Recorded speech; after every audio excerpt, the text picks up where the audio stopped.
All right, everyone. Today we are going to talk about how you can take your pendants and finish them off by putting them on string or cord. Now, most people would just say, oh, I'll just take some cord and I'll tie a knot at the end and then it's done. But that's just like a really unprofessional way to complete such a piece that you put so much time into. So typically after you do your polishing and all of your finishing, this is when you start to think about how it's going to hang. And this could be for a bracelet, or in this case, I'm showing you some necklace examples. So typically the way that things hang, obviously this is not the same material, this is clay, but you would either create a bail, so by bending that metal so that it can go through, or instead of what this student did, which unfortunately, when it hangs, it's going to hang to the side because they did not add an additional piece. So one thing that they could have done is had a jump ring that hung through here, and then that way the cord would go through the jump ring. Or as we learned about in our other video, an S hook would be even stronger. So one half of the S would go through this piece of metal, the other half of the S would go through the cord.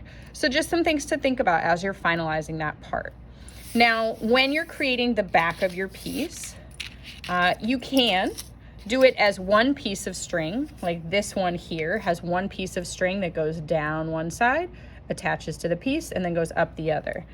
Or a more decorative way, I kind of like this because it's a little thicker, but it's really up to you.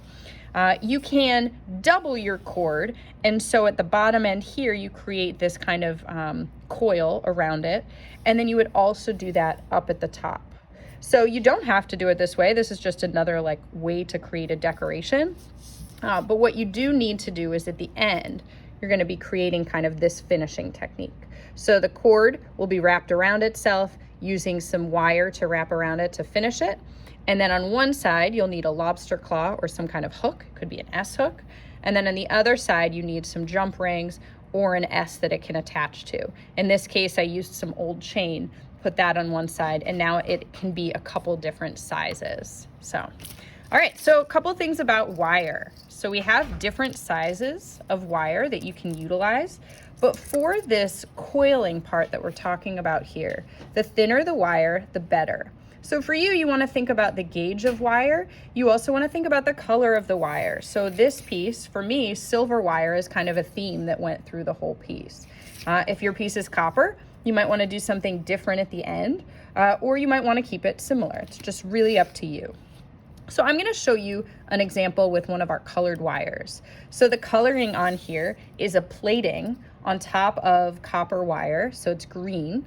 And what I can do is cut a big piece, to get started. I'm gonna need two of those, one for each side, or one for each side that I'm gonna wrap around.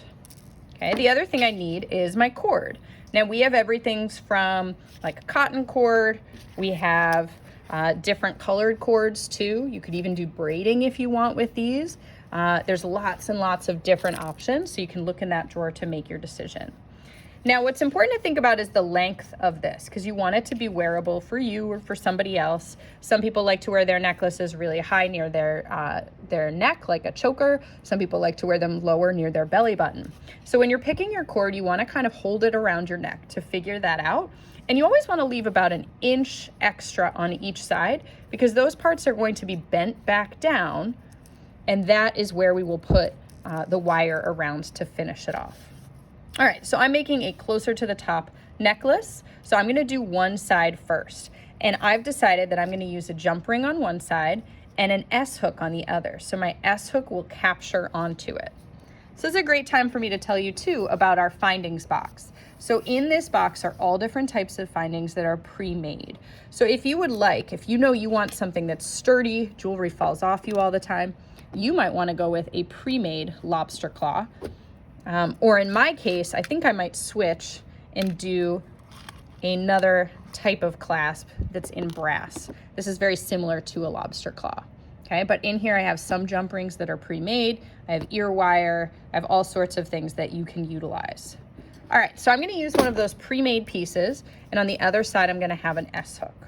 So to start with, I'm gonna take my cord and I'm gonna put it through this little hole. If you can't get it through, you can always do like an S hook to attach them. I was able to get it through. So now what I'm gonna do is place it down, and you're gonna be holding this with your hands. Now, if you're kind of a beginner and this sounds tricky, you can always use a piece of tape, which is the technique that I'll show you now, just so you feel a little more comfortable with it. All right, so on my paper, I'm gonna fold it over about 1 inch. And so now, in order to keep this here, I need to do that wire wrapping. So in this case, I chose the very, very thin wire.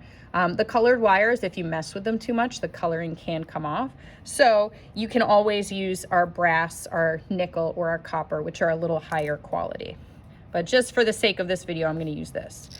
All right, so I want it to be a tight coil. So I'm gonna put about 1 inch on one side and the rest on another. It's better to have it too long than not long enough. I'm gonna fold it over, okay? And now, I know it's really awkward to see, but I'm gonna hold on to the little one and my cord as like a little handle as I wrap the other one around. Let me try and move this closer so you can see a little bit more. All right, I've got my handle, I've got the cord, and now I'm going to carefully wrap it around. As I go, I want it to be tight, so I might stop every once in a while and pull it tighter. Sometimes you can do that better with your pliers just to really tighten it up. Now you need about 3 or 4 of these in order to keep it from breaking. All right, so I did a few of them. So now I can cut off my extra because I don't need all of this extra anymore. So I'm gonna snip on one side, snip on the other side, and then I just have some little tiny things to clean up. I've got these little sharp edges where I just snipped it. So I can take my flat nose pliers and I can bend it around, and that kind of softens the edge so it won't hurt anyone. And I also have this end, which I can go back with my snips and cut off so that it looks complete. All right, at that point, I would go and use my S-hook and attach my pendant. And then I would go and do my other end. Same exact thing, I would bend it over. In this one, I would actually put the S-hook on that side, and then I would do my wiring as well. And that's how you take and complete your finished pendant.